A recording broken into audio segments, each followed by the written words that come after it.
Brought to you by TechnoSpark 20 series smartphones.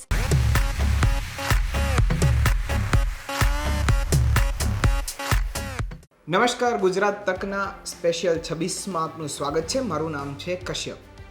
ગુજરાતની અંદર લોકસભા 2024ની ચૂંટણીને લઈને અલગ અલગ પાર્ટીઓએ પોતપોતાની રીતના તૈયારીઓ શરૂ કરી દીધી છે અને જે જાહેર થઈ ગયા છે ઉમેદવારોના નામ, તે લોકો અત્યારે વિવિધ જગ્યાએ જઈને પ્રચાર પ્રસાર પણ કરી રહ્યા છે. ગુજરાતની અંદર અત્યારે જોવાનું એ છે કે જેમાં ભરૂચ લોકસભા બેઠક જે છે તેની ઉપર લોકોની વધારે નજર રહી છે, કારણ કે આ બેઠક ઉપર 2024ની અંદર જ એટલા બધા બનાવો બન્યા છે કે રાજકારણમાં સતત ચર્ચાથી બેઠક ગણાય એવી ભરૂચની લોકસભા બેઠક છે. હવે એટલા માટે આ કહી રહ્યો છું કારણ કે એટલા માટે ચર્ચામાં છે કે ભરૂચ લોકસભા ઉપર ચૈતર વસાવા અને કોંગ્રેસમાંથી મુમતાઝ અને ફૈઝલ વચ્ચેની એક તકરાર ચાલતી હતી કે કોને ટિકિટ મળશે. અંતે ગઠબંધન થાય છે કોંગ્રેસનું અને આમ આદમી પાર્ટીનું, જેમાંથી ચૈતર વસાવાને ટિકિટ મળે છે. ટિકિટ મળ્યા બાદ ચૈતર વસાવા તો પ્રચાર શરૂ કરી દે છે, પણ ફૈઝલ અને મુમતાઝ પટેલ જે છે તે નારાજ જોવા મળે છે. આ વચ્ચે જ્યારે કોંગ્રેસમાંથી અને આપમાંથી ગઠબંધનના ઉમેદવાર જ્યારે ઉતરે છે મેદાને, ત્યારે ચૈતર વસાવા એવા સંબોધનો કરતા નજરે પડે છે કે ચૈતર કોઈથી ડરતો નથી. આ દરેક જગ્યાએ બોલેલા છે. મુમતાઝ પોતાની રીતના અત્યારે એવા પણ સમાચાર છે કે તે CR પાટીલની સામે નવસારીથી લડી શકે છે. ફૈઝલ એવું કહે છે કે પિતાની સીટ છે ભરૂચ લોકસભા અને તે વારસો જણાવવા માટે કદાચ અપક્ષ ઉમેદવારી પણ કરશે.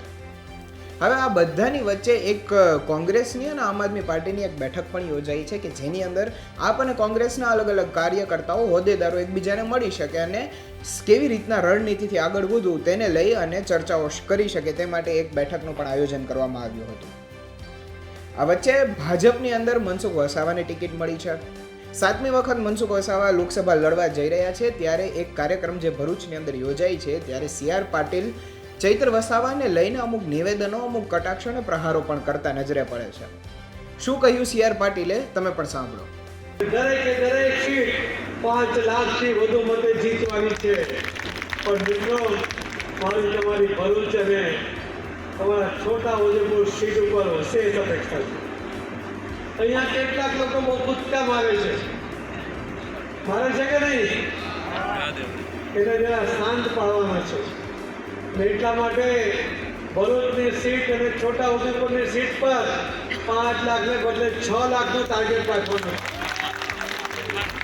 આપણને 2 ઉમેદવાર મળ્યા. જસુભાઈ છોટા ઉદેપુરમાં ભલો સીધો માણસ, આપણો માણસ, આપણી વચ્ચેનો માણસ, એને જીતાડવાની જવાબદારી તમારા બધાની છે. અને આપણને એક 6 ટર્મ જીતીને તમારું પ્રતિનિધિત્વ કરીને સતત લડતા રહેનાર મનસુખભાઈ માટે બધા કહે કે બહુ ગરમ છે, બહુ ગુસ્સો કરે છે. હું એને અભિનંદન આપું છું કે લડે છે કોના માટે? ગરીબ લોકો માટે, કાર્યકર્તા માટે. કોઈ પણ અધિકારી ગમે તેવો મોટો હોય, કોઈ પણ ચમરબંધ હોય, તેની સાથે અથડાવવામાં મનસુખભાઈ ક્યારેય ચિંતા કરતા નથી. પોતાના ભવિષ્યની કારકિર્દીની ચિંતા કરતા નથી.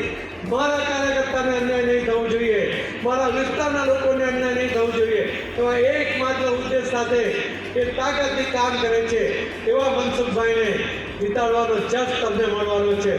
અને મને વિશ્વાસ છે કે આવો એક કાર્યકર્તા, લડાયક કાર્યકર્તાના હિત માટે મિનિસ્ટરને પણ છોડી દેનાર આવા કાર્યકર્તા આપણી વચ્ચે છે.